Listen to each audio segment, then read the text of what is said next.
Hello friends, daily current affairs में आपका स्वागत है। दोस्तों आज है 17 अगस्त।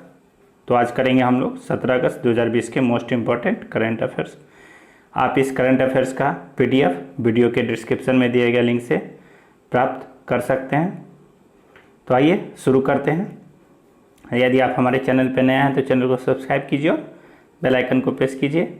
वीडियो पसंद आए तो वीडियो को लाइक कीजिए और इसे दोस्तों के साथ शेयर करना ना भूलिए। आप हमारा टेलीग्राम चैनल से भी जुड़ सकते हैं। टेलीग्राम चैनल का लिंक वीडियो के डिस्क्रिप्शन में दिया गया है और डिस्क्रिप्शन से आप इस करंट अफेयर्स का पीडीएफ भी प्राप्त कर सकते हैं। तो आइए शुरू करते हैं कल पूछे गए टेस्ट के प्रश्नों से जो आपको दिया गया था। पहला सवाल पूछा गया था, हाल ही में भारतीय तटरक्षक बल के लिए अप तटीय गश्ती पोत को लॉन्च किया गया है। इस पोत का क्या नाम है? तो इस पोत का नाम था सार्थक। ऑप्शन सी था सही जवाब। क्वेश्चन नंबर 2 था, केंद्रीय कृषि एवं किसान कल्याण मंत्री ने भारतीय कृषि अनुसंधान परिषद के किस डेटा रिकवरी सेंटर की शुरुआत की है? तो इस डेटा रिकवरी सेंटर का नाम था कृषि मेघ। ऑप्शन ए सही जवाब था। विश्व अंगदान दिवस किस दिन मनाया जाता है? तो ये मनाया जाता है 13 अगस्त को। ऑप्शन सी सही जवाब था। चौथा सवाल था, अरुणोदय योजना का संबंध किस राज्य से है? तो ये असम से संबंधित था। ऑप्शन ए सही जवाब। पांचवा प्रश्न था, steel authority of India limited के अध्यक्ष का पदभार सौंपा गया है, तो कौन बन गई हैं? ये सोमा मंडल बनी है। ऑप्शन ए सही जवाब था। तो आइए शुरू करते हैं आज के करंट अफेयर्स। पहला सवाल, हाल ही में प्रधानमंत्री ने किस तिथि को राष्ट्रीय डिजिटल स्वास्थ्य मिशन को लॉन्च किया है? तो प्रधानमंत्री ने राष्ट्रीय डिजिटल स्वास्थ्य मिशन को लॉन्च किया है 15 अगस्त 2020 को। ऐसे सवाल तिथि से संबंधित पूछे जाते हैं कि कोई भी योजना, कोई भी स्कीम कब लागू की गई है। तो आपको ये याद रखना होगा कि राष्ट्रीय डिजिटल स्वास्थ्य मिशन को 15 अगस्त 2020 को लॉन्च किया गया है। ठीक है, अगला प्रश्न देखिए। दूसरा सवाल है, रक्षा उत्पाद को बढ़ाने के लिए रक्षा मंत्री ने किस नामक एक ऑनलाइन पोर्टल लॉन्च किया है? तो किस नामक एक ऑनलाइन पोर्टल लॉन्च किया गया? इस पोर्टल का नाम है सृजन। यह रक्षा उत्पादों को बढ़ावा देने के लिए किया गया है। अभी हाल ही में 101 रक्षा उत्पादों के आयातों पर प्रतिबंध लगाया गया है। तो उसी को देखकर उसी के अनुसार यह किया गया है पोर्टल का लॉन्च सृजन। हमारे रक्षा मंत्री कौन है? श्री राजनाथ सिंह। तीसरा सवाल, निम्न में से कौन सा मंत्रालय स्वतंत्रता दिवस के उपलक्ष्य में स्वच्छता सप्ताह मना रहा है?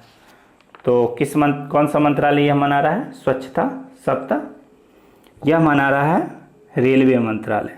रेल मंत्रालय मना रहा है। ऑप्शन सी सही जवाब है। हमारे रेल मंत्री कौन है? पीयूष गोयल।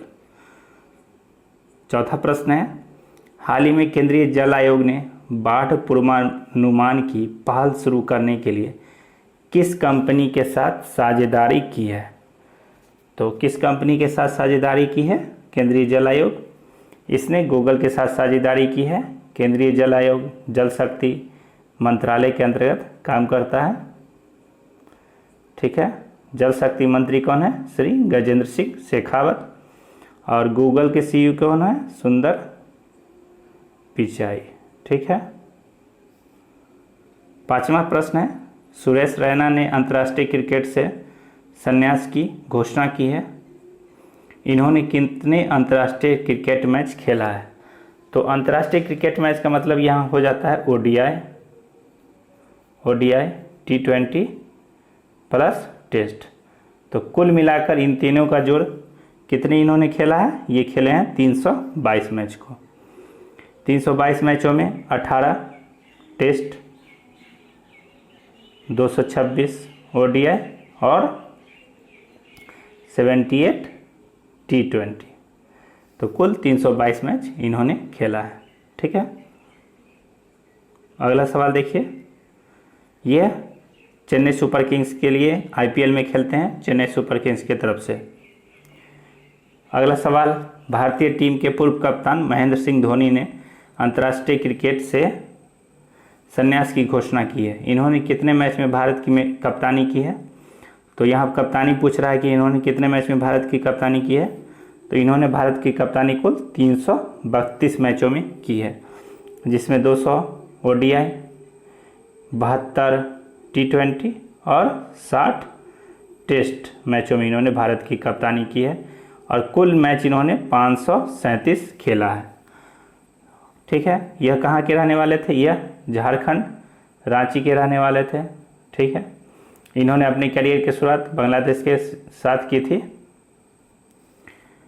ठीक है, इतना आपको याद रखना है। यह भारत के अब तक सबसे सफलतर कप्तानों में से एक है। भारत ने अपना दूसरा वर्ल्ड कप 2011 में MS धोनी के ही कप्तानी में जीता था। ठीक है, तो ये भी आपको याद रखना है। अगला प्रश्न 7वां सवाल है, वर्ष 2020 के कितने पुलिस पदाधिकारी को अन्वेषण में उत्कृष्टता के लिए केंद्रीय गृह मंत्री पदक प्रदान किया गया है? तो कितने पुलिस पदाधिकारी को प्रदान किया गया है केंद्रीय गृह मंत्री पदक? ये मिला है 121 पुलिस पदाधिकारियों को। ऑप्शन बी सही जवाब होगा। गृह मंत्री हैं अमित शाह। 8वां सवाल है, 15 अगस्त स्वतंत्रता दिवस के अवसर पर किसने प्रोजेक्ट लाइन और प्रोजेक्ट डॉल्फिन की घोषणा की है? तो 15 अगस्त को किनके द्वारा प्रोजेक्ट लाइन और प्रोजेक्ट डॉल्फिन की घोषणा की गई है? यह प्रधानमंत्री के द्वारा की गई है। प्रोजेक्ट लाइन और प्रोजेक्ट से डॉल्फिन नाम से ही समझ में आ रहा है कि यह इन दोनों के संरक्षण से संबंधित प्रोजेक्ट है। प्रोजेक्ट लाइन के तहत शेरों का संरक्षण किया जाएगा और प्रोजेक्ट डॉल्फिन के तहत गंगा डॉल्फिन के संरक्षण को बढ़ावा दिया जाएगा। गंगा डॉल्फिन IUCN के रेड लिस्ट में शामिल है। रेड लिस्ट में लुप्त प्राय प्रजातियों में इसे शामिल किया गया है। तो आपको ये ध्यान रखना है कि IUCN की रेड लिस्ट में है भारतीय डॉल्फिन, गंगा डॉल्फिन। ठीक है, तो इसी से संबंधित यह प्रोजेक्ट लाइन और प्रोजेक्ट डॉल्फिन की घोषणा प्रधानमंत्री ने की है। अगला प्रश्न देखिए, 9वां सवाल, नई घोषणा के अनुसार किस केंद्र शासित प्रदेश को ऑप्टिकल फाइबर से जोड़ा जाएगा? तो किस केंद्र शासित प्रदेश को ऑप्टिकल फाइबर से जोड़ा जाएगा? यह जोड़ा जाएगा लक्षद्वीप को। ठीक है, लक्षद्वीप को ऑप्टिकल फाइबर से जोड़ा जाएगा। लक्षद्वीप में कुल 36 द्वीप शामिल है। इसकी राजधानी है करावती। ठीक है, अभी हाल ही में चेन्नई और केंद्र शासित प्रदेश अंडमान और निकोबार के पोर्ट ब्लेयर को साथ में जोड़ा गया था केबल नेटवर्क के जरिए, और अब लक्षद्वीप को जोड़ा जा रहा है। ठीक है, तो इसका सवाल का जवाब हो गया लक्षद्वीप, ऑप्शन ए। अगला सवाल देखिए, 10वां प्रश्न है, किस राज्य के प्रदूषण नियंत्रण बोर्ड ने वायु गुणवत्ता के प्रबंधन के लिए भौगोलिक सूचना प्रणाली GIS आधारित प्लेटफॉर्म की स्थापना के लिए IIT दिल्ली के साथ साझेदारी की है? तो किस राज्य सरकार ने GIS आधारित प्लेटफॉर्म की स्थापना के लिए IIT दिल्ली के साथ साझेदारी की है? तो यह साझेदारी की है बिहार की सरकार ने। बिहार के द्वारा यह साझेदारी किया गया है कि वह वायु गुणवत्ता का प्रबंधन कर सके। बिहार में भी प्रदूषण का स्तर बढ़ रहा है, पटना में भी वायु गुणवत्ता खराब हो रही है, उसके लिहाज से यह किया जा रहा है। CM कौन है? नीतीश कुमार। ठीक है, और राज्यपाल हैं फागू चौहान। ठीक है, अभी हाल ही में बिहार ने प्यार का पौधा कैंपेन भी चलाया था। प्यार का पौधा, अभी 9 अगस्त को बिहार में बिहार पृथ्वी दिवस भी मनाया गया है। बिहार पृथ्वी दिवस यह बिहार सरकार की अपनी पहल है, 9 अगस्त को मनाया जाता है।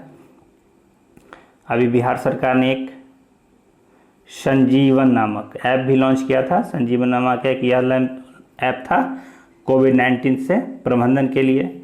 ठीक है, स्पेशल फैमिली पेंशन स्कीम भी शुरू की थी। पेंशन स्कीम भी बिहार सरकार ने शुरू की थी। बिहार में वाल्मीकि टाइगर रिजर्व भी बिहार में है। तो इतना आपको बिहार से संबंधित चीज़ें याद रखनी है। ठीक है, विद्यावाणी ऐप भी लॉन्च किया गया था अभी बिहार में, तो इतना आपको याद रखना है। अगला प्रश्न देखिए, 11वां, कौन सी राज्य सरकार कोविड-19 की पैठ को कम करने और उसके प्रसार पर नज़र रखने के लिए राज्य में सेरो सर्वे शुरू किया है। तो सेरो सर्वे किस राज्य ने शुरू की है? यह शुरू किया है हरियाणा की सरकार ने। ठीक है, हरियाणा के द्वारा यह शुरू किया जा रहा है। हरियाणा के सीएम कौन है? हरियाणा के सीएम है मनोहर लाल खट्टर। ठीक है, मनोहर लाल खट्टर। और वहाँ के राज्यपाल सत्यदेव नारायण आर्य हैं। सत्यदेव नारायण आर्य। कालेसर और सुल्तानपुर नेशनल पार्क भी, कालेसर और Sultanpur national park, Sultanpur national park Haryana में ही है। हरियाणा की पार्टी जननायक जनता पार्टी को राज्य पार्टी का दर्जा मिल गया है। समाधान से विकास योजना, समाधान से विकास योजना हरियाणा से संबंधित है। ई सचिवालय पोर्टल, ई सचिवालय पोर्टल भी हरियाणा की सरकार ने शुरू किया था। चौथे, खेलो इंडिया गेम्स भी हरियाणा में होंगे, हरियाणा के पंचकुला में। चौथे खेलो इंडिया यूथ गेम्स का आयोजन हरियाणा के पंचकुला में होगा। मेरी पानी मेरा विरासत, मेरा पानी मेरा विरासत, मेरा पानी मेरा विरासत नामक एक नई योजना भी शुरू की थी। हरियाणा अरावली की पहाड़ी पर एरियल सीडिंग का भी काम करा रहा है। तो इतना चीज़ आपको हरियाणा से संबंधित याद रखना है। आगे बढ़ते हैं अगले सवाल की ओर। 12वां सवाल है, शहरी क्षेत्रों के लोगों को वन भूमि का अधिकार प्रमाण पत्र प्रदान करने वाला देश का पहला नगर निगम कौन बन गया? तो देश का पहला नगर निगम कौन बन गया जो शहरी लोगों को भी वन भूमि अधिकार का प्रमाण पत्र देने वाला है? यह बन गया जगदलपुर। जगदलपुर कहाँ है? जगदलपुर है छत्तीसगढ़ में। ठीक है, छत्तीसगढ़ के बीजापुर को अभी हाल ही में नीति आयोग की डेल्टा रैंकिंग, जो फरवरी 2020 की डेल्टा रैंकिंग थी, उसमें प्रथम स्थान पर बीजापुर आया है। छत्तीसगढ़ के सीएम कौन है? भूपेश बघेल, भूपेश बघेल। और राज्यपाल हैं अनुसुईया उइके। ठीक है, इतना आपको याद रखना है। गोधन न्याय योजना भी, गोधन न्याय योजना भी शुरू किया था छत्तीसगढ़ की सरकार ने। राजीव गांधी किसान न्याय योजना, राजीव गांधी किसान न्याय योजना भी छत्तीसगढ़ से संबंधित है। 2-3 ऐप भी है, जैसे रोजगार संगी ऐप, रोजगार संगी ऐप, फिर सी घाट, सी घाट ऐप भी छत्तीसगढ़ से संबंधित है। छत्तीसगढ़ में इंद्रावती नेशनल पार्क हैं, इंद्रावती, कांगड़ वैली, गुरु घासीदास, ये सब नेशनल पार्क हैं। ठीक, छत्तीसगढ़ में गुरु घासीदास टाइगर रिजर्व है छत्तीसगढ़ में, गुरु Ghasidas tiger reserve, Indravati tiger reserve Chhattisgarh में ही है। उदंती, उदंती सीता नदी टाइगर रिजर्व भी, उदंती सीता नदी टाइगर रिजर्व भी छत्तीसगढ़ में ही है। और एक और है अचान कमर टाइगर रिजर्व, अचान कमर टाइगर रिजर्व भी छत्तीसगढ़ में है। तो इतना चीज़ आपको छत्तीसगढ़ से याद रखना है। किस मंत्रालय ने आत्मनिर्भर भारत सप्ताह का शुभारंभ किया है? तो आत्मनिर्भर भारत सप्ताह का शुभारंभ किसने किया है? यह भी रक्षा मंत्रालय ने अभी शुरू किया है। ऑप्शन ए सही जवाब है, रक्षा मंत्री हमारे राजनाथ सिंह। 14वां सवाल है, हरियाणा की कुछ पुलिस के सोशल मीडिया पर शुरू किए गए अभियान एंटी बुलिंग कैंपेन को पूरे राज्य में लागू किया जाएगा, पूरे राज्य में लागू किया जाएगा। तो ये किस कैंपेन की बात की जा रही है? Anti bullying campaign. यह किस पुलिस स्टेशन ने शुरू की थी? किस पुलिस ने? तो ये फरीदाबाद की पुलिस ने शुरू की थी। अब इसे पूरे राज्य में लागू किया जाएगा, ऑप्शन सी। 15वां सवाल है, our only home a climate appeal to the world पुस्तक को किसने लिखा है? तो our only home a climate appeal to the world पुस्तक को लिखा है दलाई लामा ने। और इनका साथ दिया है फ्रांज एंटी ने, फ्रांज अल्ट ने इनका साथ दिया है। Our only home a climate appeal to the world, ये पुस्तक दलाई लामा ने लिखा है। ये भाई भी इंपॉर्टेंट है, ये जरूर आएगा अगले एग्जामों में, ये पुस्तक के बारे में जरूर पूछा जाएगा, तो आपको याद रखना है। और हमारा 16वां सवाल है, केंद्र सरकार ने किसकी अध्यक्षता में कोरोना वैक्सीन पर एक राष्ट्रीय विशेषज्ञ समूह बनाई है। तो यह समूह बनाई है वी.के. पॉल के अध्यक्षता में। वी.के. पॉल कौन है? ये नीति आयोग में सदस्य हैं, ठीक है। और नीति आयोग के अध्यक्ष कौन है? राजीव कुमार। नीति आयोग के उपाध्यक्ष हैं राजीव कुमार और अध्यक्ष होते हैं प्रधानमंत्री। तो वर्तमान में प्रधानमंत्री नरेंद्र मोदी नीति आयोग के अध्यक्ष हैं। तो अब आइए करते हैं टेस्ट की शुरुआत, जिसका जवाब आपको कमेंट बॉक्स में देना है। इस टेस्ट को आप ज़रूर दीजिए ताकि आपका कॉन्फिडेंस लेवल बढ़े और जब आप एग्ज़ाम दें। अभी हाल ही में आज 16 अगस्त को यूपीपीसीएस की बीईओ की एग्ज़ाम हुई है। बीईओ यूपीपीएससी के बीईओ प्रखंड शिक्षा अधिकारी की परीक्षा हुई है, जिसमें बहुत अच्छे सवाल पूछे गए हैं। उसके सवालों का एक आंसर की हमारे चैनल पर भी अपलोड किया गया है, आप उसे जाके ज़रूर देखें। उससे आप अपनी तैयारी को भी आंक सकते हैं कि आप कितने तैयार हैं आगामी प्रतियोगिता परीक्षाओं के लिए। तो आइए शुरू करते हैं आज का टेस्ट। पहला सवाल, international film festival of India 2020 का आयोजन किस राज्य में होगा? कमेंट बॉक्स में उत्तर दीजिए। हाल ही में किस देश ने एरो 2 नामक मिसाइल डिफेंस सिस्टम का सफल परीक्षण किया है? उत्तर कमेंट बॉक्स में दीजिए। तीसरा सवाल है, किस देश ने हाल ही में इजराइल के साथ ऐतिहासिक शांति समझौता स्थापित किया है? कमेंट बॉक्स में उत्तर देना है।